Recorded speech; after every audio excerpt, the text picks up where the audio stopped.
the person who created the symbol, Uday Kumar Dharmalingam, was himself present, and he was quite composed and calm, and he said his father has been a DMK MLA, but he said that, look, it is their choice, I'm still learning on that issue. He did not become angry or upset or even whine. The whole issue is how do you define the basis of a national symbol or honor? Because if it is Tamil Nadu under the Dravida movement in general, particularly the DMK, has emphasized that India is a union of states, which is actually the first sentence in the Constitution of India. Annamalai uses words like Bharat and Karyakarta, which are there is a vocabulary to this, which the RSS and the BJP practice.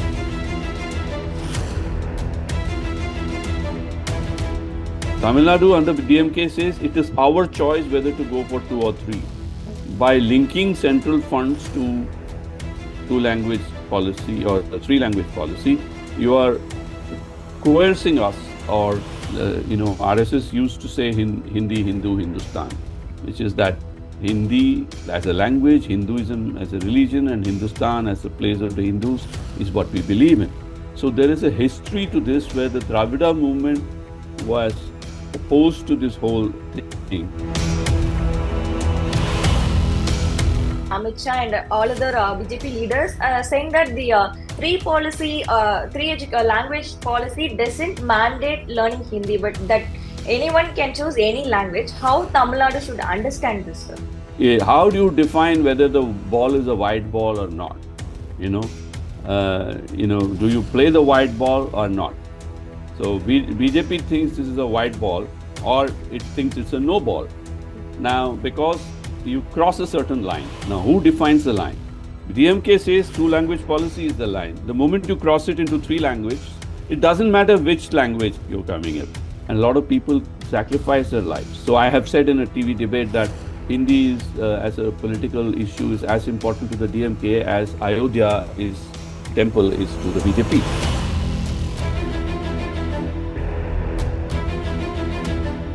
BJP has historically played with a certain amount of, I would call playing, flirting with a certain linguistic, not chauvinism, maybe a too tough a word. If you really go into the nuances of Tamil Nadu's you have policy and politics, you have new parties like the Nam Tamil Katchi. And I have a feeling that this making Hindi an issue will transfer some votes from the Nam Tamil Katchi to DMK. This is my assessment based on my current information. I'm still watching the situation. Hello viewers, today we are diving into India's one of the biggest policy debates, the national education policy, and Tamil Nadu's unwavering resistance to it. To discuss this matter, today we have senior journalist Madhavan Narayanan. Welcome, sir. In Tamil Nadu, today's budget, the usage of Tamil Ru has become a topic of debate. What's your opinion on this, sir? I think it is very symbolic because actually we have to watch it carefully. Even yesterday, the budget that was presented in the English section, the DMK government continues to use the national symbol that is based on a combination of Roman and Hindi script. It's only that in the Tamil script, it is using the Tamil letter-based script. And they are very clear. They are just using it as a symbol in more ways than one. It's a symbol of protest in the context of the education policy and the 3-language policy and the delimitation exercise that is being contemplated. And I think, if I'm not mistaken, even in the budget documents today, it is pretty much the same. The English language, the language of the union, is English as per the 2-language policy that is preferred and pursued by the Tamil Nadu government. And therefore, it is logical, just as you would use this. But yes, they have used the other symbol in the past, and therefore, there is a reason to ask why this change. And that itself is the intention of the DMK government. They want to highlight the fact that they have disagreements and differences with the government at the center union government on various issues. So this is political as well as symbolic. But the BJP leaders are saying that instead of using Devanagari rupee symbol, Tamil Nadu using the Tamil Ru symbol, by using this, they are disrespecting the India's honor and even insulting the symbol which was created by a Tamilian. So, what's your take on this, sir? See, I was yesterday on a TV discussion in which the person who created the symbol, Uday Kumar Dharmalingam, was himself present, and he was quite composed and calm. And he said his father has been a DMK MLA, but he said that, look, it is their choice. I'm still learning on that issue. He did not become angry or upset or even whine. So when the creator himself is not upset, I don't know why others should be. But I think it's becoming a matter of, again, a political tussle between the BJP and DMK.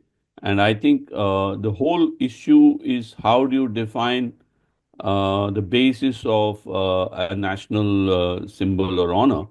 Because if it is Tamil Nadu under the Dravida movement in general, particularly the DMK, has emphasized that India is a union of states, which is actually the first sentence in the Constitution of India.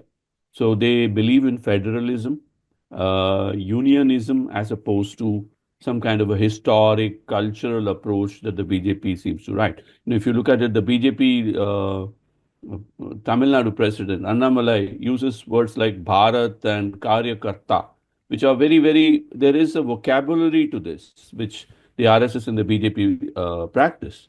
Uh, the Dravida movement, particularly DMK, likes to use an alternate vocabulary. And the fault lines lie in everything from language to education policy, whether it's a language to two language policy that the Congress prefer, the DMK prefers.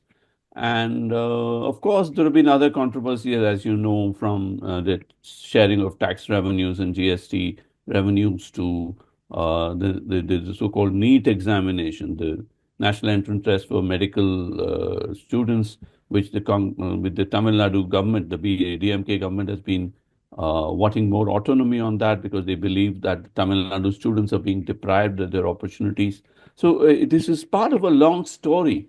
This rupee symbol is nothing but the latest in a set of provocative confrontations, or I would call shadow boxing, between the central government or union government led by the BJP and the state government led by the DMK. But then Union Minister Nirmala Sitharaman has raised a question in her recent post saying that the rupee symbol was adopted in 2010 by the UPA government. Why didn't DMK did not protest at that time, but now protesting against it? And she has also quoted the traditional roots of the word rupee from Sanskrit word.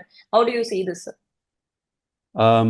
Let me say three things in this. First of all, the DMK is, interestingly enough, not protesting. They have simply, if they were protesting, they would not have used that symbol in the English language part of that. They are highlighting the two language policy by using a two symbol policy. So that is one thing. The second thing is, it is in the current context that they are changing the symbol as a disagreement with the current BJP government. Now, if you go back to the two language policy, in 1959, the then Prime Minister Jawaharlal Nehru promised to Tamil Nadu that, or to any other state in the non-Hindi states, that Hindi will not be imposed on any state that is not ready for it. And also, English was extended indefinitely as the official language of the country under the Constitution. If you look at the history, you will find that the UPA government, because it was led by the Congress, has been following the Jawaharlal Nehru formula and so that formula, according to the DMK, has been violated by the current Modi-led Prime Minister Narendra Modi-led BJP government, and to that extent, they calibrate the responses accordingly. So this is a political calibration in response to a political calibration, because the three language policy has been around as an idea for about close to 60 years now, or 55 years plus, but it has never been implemented properly in any state. So when Tamil Nadu is confronted with a situation where the two language policy is being sought to be indirectly violated through a three-language policy. You know, Tamil Nadu under DMK says it is our choice whether to go for two or three. By linking central funds to two-language policy or a three-language policy, you are coercing us or uh, putting pressure on us to adopt a language policy that goes against our avowed two language policy. And therefore, we need to protest. And in a symbol of protest, we use something that highlights the two language policy. Now, earlier there was no problem, and therefore there was no protest. Symbols are only symbols. It's like waving a black flag. Why do you wave a black flag? So this is some sort of a black flag that the Tamil Nadu government has been waving at the BJP. Okay. The DMK, some people from DMK side are saying that all these actions from Tamil Nadu are kind of retaliation to the central government for not providing Tamil Nadu's its due share of funds. So, is this how a retaliation should be expressed, sir? Like, I think I have already said this before that the DMK has and the BJP have been on a confrontational path for a very long time. But I have to remind your viewers that the BJP was close to Jayalalitha. And Jayalalitha and its ADMK government withdrew support to uh, the Vajpayee government in 1998, and that is widely regarded as a reason for the BJP government, staging the nuclear tests and program to fortify itself politically. And after that, there was a honeymoon period between the BJP and the DMK under Vajpayee. But ideologically, the Dravida movement, which has been led by Periyar EVR and later Annadurai and later Karunanidhi, and the RSS, which has its origins, even Congress leaders during independence movement, some of them like Madan Mohan Malviya, practiced what is called the one nation, one language policy. So, RSS used to say Hindi, Hindu, Hindustan, which is that Hindi as a language, Hinduism as a religion, and Hindustan as a place of the Hindus is what we believe in. So, there is a history to this where the Dravida movement was opposed to this whole thing. But as the DMK emerged as a political party of significance in the 1960s, Hindi imposition became an important issue on which the DMK rose to power under CN Annadurai. And that was ideologically a challenging thing. It was a matter of principle and policy. It wasn't about individuals. It was about a whole movement. And therefore, to a lot of things, including share of, tax revenues, there has been a confrontational path. Now, who's confronting whom is a big question. As journalists, we have to ask, why, we are a federal republic, we call it a union of states. We can argue on the degree of the federal powers under the Constitution. Even education, which is currently being hotly debated, was under the state list till the emergency. Now, BJP didn't like the emergency, but they haven't removed the emergency provision of 42nd Amendment provision of education on the concurrent list as against the state list. So everybody likes to wield power at the central government level. Therefore, the BJP has been using its powers to push its own agenda, directly or indirectly. And there has been a century-old mistrust between the Dravida movement and the RSS movement. And whatever you see happening episodes in a very long political soap opera, I would say. But union ministers like Dharmendra Pradhan, Amit Shah, and all other BJP leaders saying that the three language policy doesn't mandate learning Hindi, but that anyone can choose any language. How Tamil Nadu should understand this, sir? I think it's a very good question. It's like cricket. I use the analogy of cricket to explain certain things. How do you define whether the ball is a white ball or not? Do you play the white ball or not? So BJP thinks this is a white ball, or it thinks it's a no ball. Now, because you cross a certain line, now who defines the line? DMK says two language policy is the line. The moment you cross it into three languages, it doesn't matter which language you're coming in. It doesn't matter whether it's a Tamil or Hindi or whether it's Hindi or Telugu or Marathi. So there are three things that we need to understand. First of all, three language policy is even a two language policy is not being followed by most North Indian states. Even English is not properly taught, and Hindi is spoken, and the third language you take a road trip from Haryana to Bihar to via UP, and you will find that no government school teaches any Indian language apart from Hindi. Or if there are, then there are no teachers. I mean, it's just on paper. So that is one thing that shows that the BJP has to first practice what it teaches in the states where it's in power, so that it can lead by example.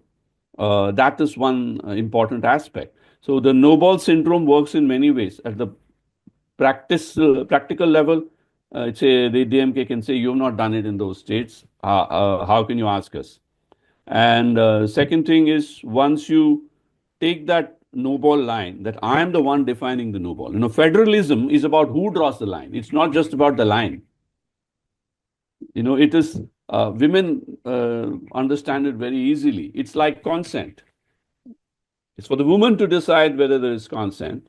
So there is a co-optional element. So you cannot, I was joking, this is the Kabir Singh approach to Arjun Reddy approach to federalism, where the man assumes that the woman should do this and, takes a dominating position. So that is one thing that is nuanced enough for us to understand. Federalism is, you can take a downside up version of federalism, and the top down approach to co option. And the BJP has been using a certain approach where it's, to use a cricketing analogy, it's using a bowling run up that is controversial from the point of view of many states. The delimitation is even more controversial. So these are issues on which political debate is needed, and what the DMK is doing is nothing but trigger this political debate. It's an open question on what the people of Tamil Nadu really want. Elections are due next year. A lot can be gauged from the electoral mood. There are lots of political details that are relevant here within the Tamil Nadu, politics or elections. And my broad belief is that after the demise of Jayalalitha and the decline of the AIDMK, the BJP is very keen to find its foothold in Tamil Nadu as well as just like is in Bengal. So some of the issues it raises directly as a political party and indirectly as the ruling party at the central government through policies. It's a policy-led approach to politics. Whereas the DMK wants a politics-led approach to policy. Okay. Coming to delimitation and national education policy, DMK has called for a meeting.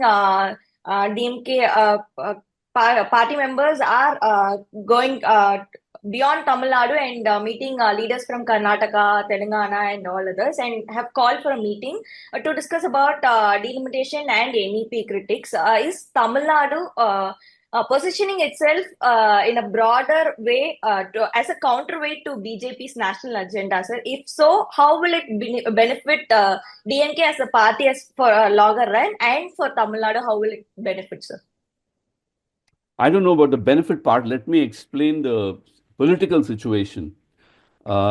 See, as far as Hindi is concerned, although many southern states don't really want Hindi, they're not, they're not bothered. It's not a big political issue because the DMK actually came to power in the 60s on the basis of an anti-Hindi agitation, and a lot of people sacrificed their lives. So I have said in a TV debate that Hindi is, as a political issue, is as important to the DMK as Ayodhya temple is to the BJP. So, but it is somewhat isolated on that issue when it comes to federalism.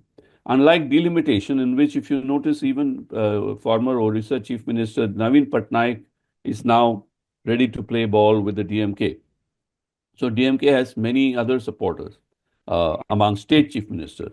It's important to remember that after the last national elections, the India alliance led by the Congress, or which appeared to be led by the Congress, has been on a back burner, and DMK is facing elections next year. So it is natural for the DMK to enlist as much support as possible among states to emphasize its case for federalism. And my simple contention to your question on benefits is that politics is ultimately is about power, and power is formed by solidarities, alliances, mass movements, and campaigns in a democracy. So all these initiatives by the DMK and the government in Tamil Nadu are part of an attempt to muster support from various states where the BJP is weak or not so strong, or where there is a significant opposition to the BJP. So to that extent, it's not only what you call happening, it is a necessity for the DMK. And therefore, DMK can potentially become a nucleus for a federalist movement in India, which has been, if you look at the past 30 years, there was an implied federalism in the 1990s when National Front under VP Singh and United Front under Devegowda were in power. But the NDA was countered by the UPA in 2004. So Congress has has been tamed from an authoritarian party into a more federalist party, which is why they call it a United Progressive Alliance (UPA). And to that extent, the federalism was on the back burner. Now, federalism is back on the agenda because the BJP's policies. If you look at it, not just in terms of the two language policy, in terms of GST revenues, in terms of agriculture, where there were farm laws that were withdrawn by the BJP, in terms of the one nation, one election rule, there has been a lot of initiatives by the BJP that kind of erodes the agency of the states in many cases, either politically or culturally or administratively. And to that extent, the DMK will find more support in other states wherever this happens. Apart from this, the perspective of Tamil Nadu in three-language policy and Hindi imposition here, when seen in BJP's perspective, is BJP playing a kind of role where in Hindi-speaking states, like actually we are fighting for Hindi, portraying a role portraying a role in the Hindi speaking states that we are fighting for Hindi. Is it creating an image like sort of thing, sir? No, the BJP wants to have the, as they say, the saying goes, BJP wants to eat the cake and have it too. If you look at the incidents surrounding some of the events that happened in Tirupur last year, there were some Bihari workers who were apparently involved in some violence that spread the story or narrative in Bihar that Biharis are not being treated well in Tamil Nadu. Because Tamil Nadu is economically now a very advanced state by Indian standards. And you have people working in cities like Coimbatore, Chennai, and Tirupur who are from Nepal and Assam and Bihar. And BJP has historically played with a certain amount of, it's, I would call playing, flirting with a certain linguistic, not chauvinism, maybe a too tough a word, some kind of a linguistic identity issue. It plays on the margins. But at the same time, in Tamil Nadu, it wants to be seen as an inclusive, multilingual, multicultural party. So whatever they do is to actually they use the small band of action where they do certain things that help them officially stay on this side of the line, but unofficially the party cadres locally try to play on sentiments. It is not a very successful formula so far, but BJP does try that. But they want to be very national in a very orthodox, conservative trend of the term. I call the BJP as a reluctantly federalist party. They are not federalist by DNA. DMK is federalist by DNA. So the friction will remain. One last question. In today's budget, Finance Minister Thangam Tennarasu has stated that even when the central government share around 2,000 crore for education sector is not allocated to Tamil Nadu, we ourselves will allocate the same 2,000 crore to the education sector. So, out of all the financial burdens or all this, how will the government manage to allocate it, sir? I don't think it's a big amount, honestly speaking. In fact, I have a very simple position, which is both BJP and DMK are using this for political campaigns. And if the BJP wants, it can always say we are giving this money to the people of Tamil Nadu. So we won't give it to the government of Tamil Nadu. We are happy to allocate that portion to buy some other device to, let's say, CBSE schools or private schools. Game is over. Similarly, DMK may or may not do what it wants. But, it is not only the language issue. The DMK is also very keen to show that economically, in spite of contributing a lot of money to the central kitty, it is not getting back enough in return. In federalism, especially with the Indian model of social justice, social justice includes justice for underprivileged states. So you can always say Bihar deserves a bit more based on the principles of social justice. But on the other hand, you may say Tamil Nadu deserves more on the basis of federalism or justice. Just to give you some statistic, Tamil Nadu accounts for what? 9% of India's GDP, but only 6% of the population. So it's a 3% surplus that is being transferred to other states, you can say, if you're looking at population as a contribution to kitty as a proportion of the GDP as a criteria. So to that extent, DMK wants to politicize the idea that it is Tamil Nadu's money that is being taken to other states. It helps build a narrative, just as the three-language policy and the use of national symbols helps BJP build the narrative. So it is essentially a battle of the narratives. What really matters is what the people of Tamil Nadu think about this and how important they think Hindi imposition as an issue is or not.